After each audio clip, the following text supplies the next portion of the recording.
All right, cool. It's on the headphones. Let's test it out. Here is the magic. Let's get it, guys. Let's continue with Elvis Presley, Generous Heart.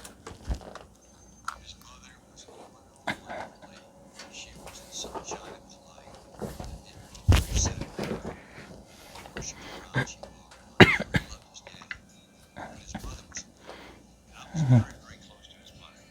And if she liked you, it was all over with Elvis. He automatically, though he liked you, really liked you. Because he thought she was a great judge of character. And a great judge of people. She was.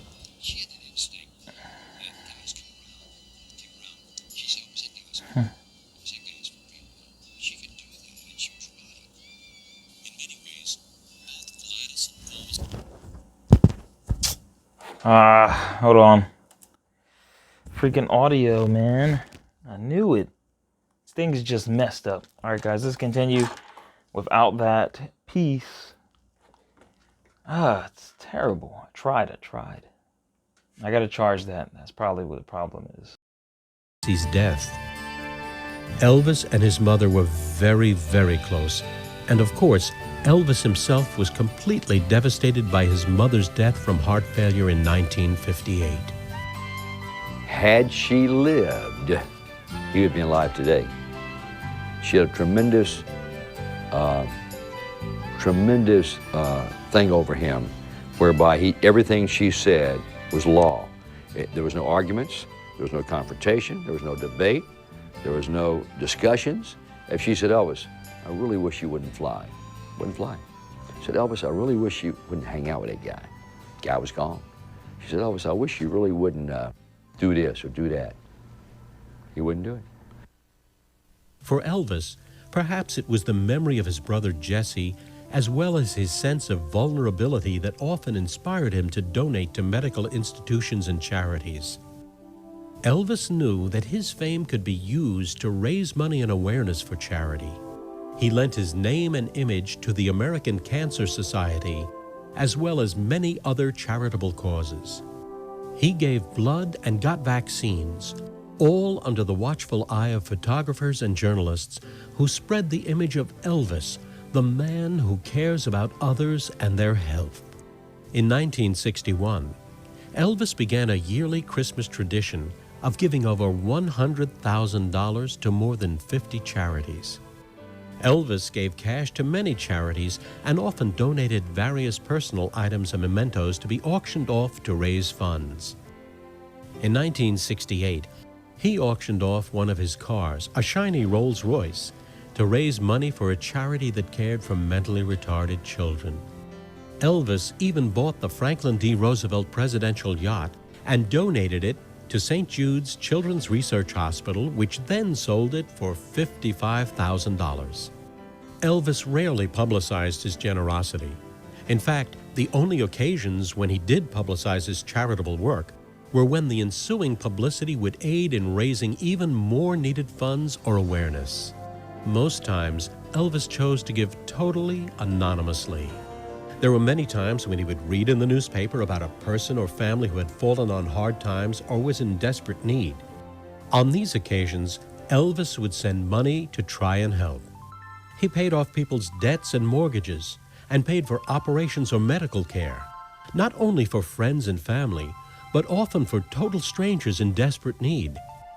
There is no way to know how many times Elvis did this, but according to friends and family, That's something I would have liked to do as myself. I told myself, like when I get rich, I would like to get people and help people pay their rent, because I know there's people struggling out there, and it just brightens up their day. You can see it in their reaction, and even if they're not really reacting to it, you get a sense you did something, that touched them really deeply, and maybe they might help someone else out. Elvis did it on many, many occasions. Watching an Elvis concert was memorable in and of itself. There were many live performances Elvis gave in his career that were given solely from his heart and to benefit others. In 1956 and again in 1957, Elvis gave concerts in his hometown of Tupelo to raise money for the Elvis Presley Youth Foundation. On March 25, 1961, Elvis performed a benefit concert at the Block Arena at Pearl Harbor, Hawaii.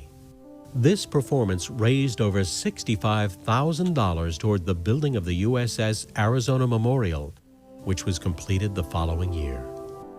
This donation made Elvis Presley the single biggest individual donor to the Pearl Harbor Memorial. In 1973, when Elvis gave his legendary Aloha from Hawaii concert, the sale of souvenirs and related items raised more than $75,000 for the Kulakalani Lee Cancer Foundation. In 1975, Elvis gave a concert in Jackson, Mississippi that raised more than $100,000 for the tornado victims in his home state.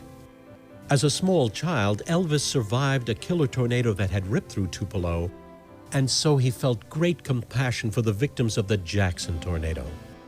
Buying a ticket to an Elvis concert and buying a souvenir were also ways that the king contributed to charity. Quite often, the proceeds from these sales went directly to a designated charitable institution.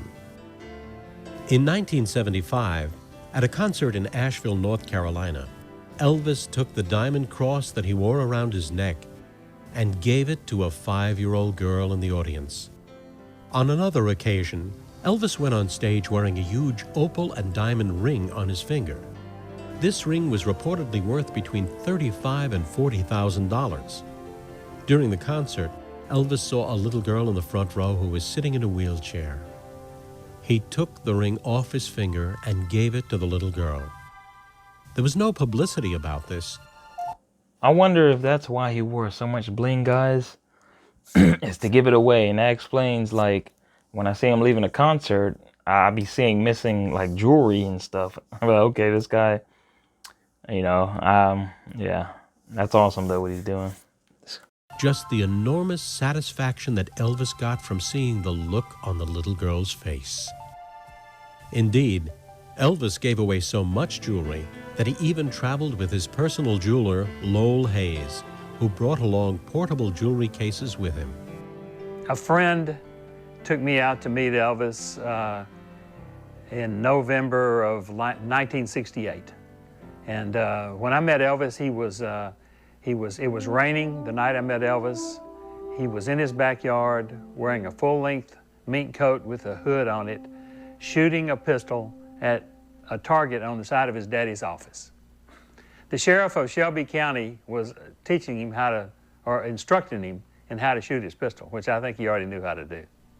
Over a period of the next year, I went to movies with him and just kind of got to know him. And then in December of the next year, he called me on Christmas Eve and wanted to do his Christmas shopping at about 10 or 11 o'clock at night.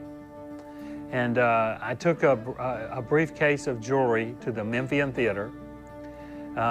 I went in and they told Elvis that Lowell's here.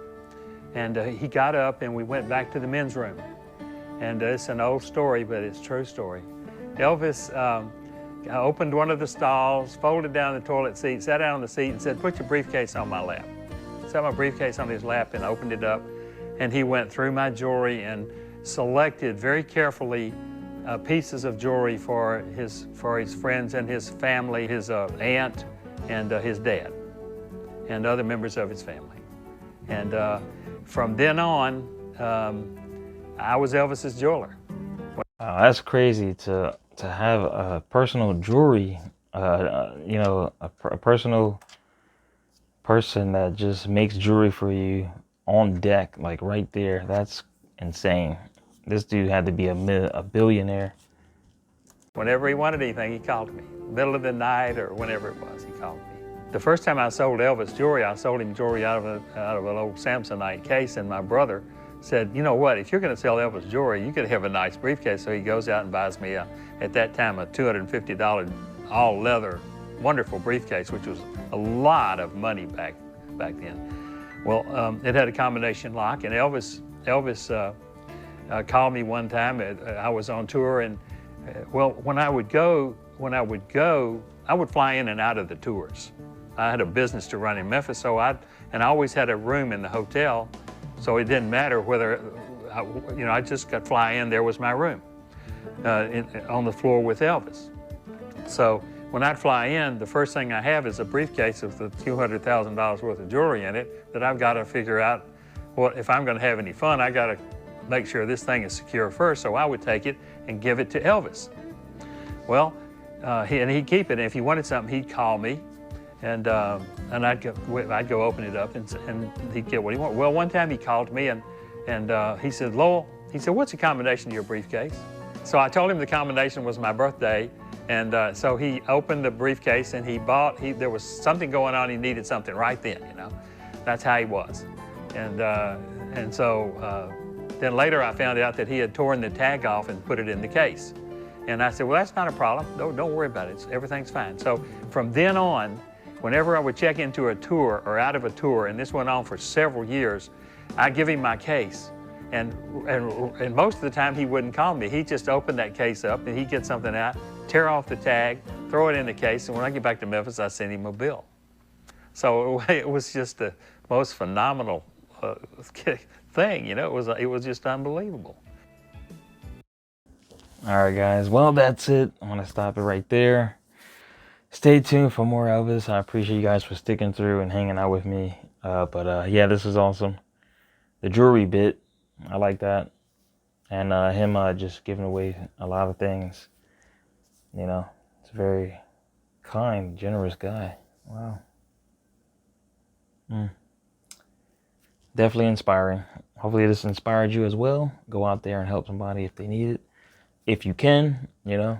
So, with that being said, guys, I'm out of here. Like, share, hit the subscribe button if you're new.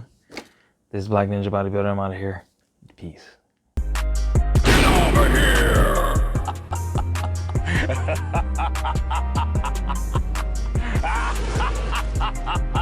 here!